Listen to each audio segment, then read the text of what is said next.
नमस्कार। बहुत ही सुंदर से प्यारा सा एगो पंडित जी के गाड़ी गीत लेके आयल मुझे बियाह में पंडियो जी के गाड़ी सुने के पड़ेला। सुनी जा का गावल जाता। आपन पोथिया पातरवा पंडित लाइनी की ना,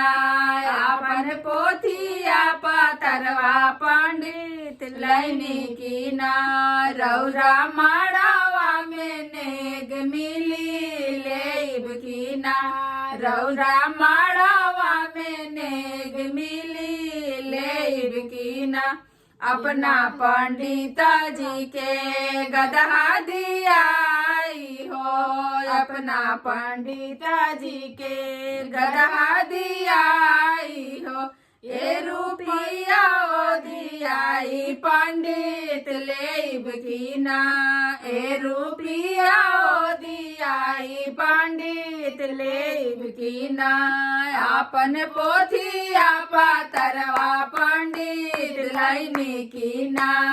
आपन पोथिया पातरवा पंडित लाइनी की ना, रौरा माड़ावा में नेग मिली लेब की ना, रौरा माड़ावा में नेग मिली लेब की ना, अपना पंडिता जी के कुकुरा दियाई हो, अपना पंडिता जी के बनरा दियाई हो, ए धोतिया दूरावा पंडित लेब की ना, ए हो धोतिया कुर्तवा पंडित लेब की ना, अपन पोथिया पातरवा पंडित लाइनी की ना, अपन पोथिया पातरवा पंडित लाइनी की ना, रौरा माड़ावा में नेग मिली लेब की ना, रौरा माड़ावा में नेग मिली लेब की ना, अपन पंडिता जी के कटहर खियाई हो, अपना पंडिता जी के कटहर खियाई, ए मुंगाड़ो खियाइब पंडित खाइब की ना,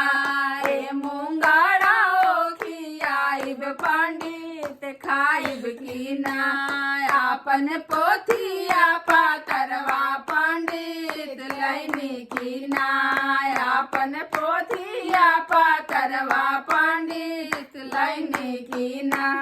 रौरा माड़ावा में नेग मिली लेब की ना, रौरा माड़ावा में नेग मिली लेब की ना। धन्यवाद। गाना अच्छा लगे तो वीडियो के लाइक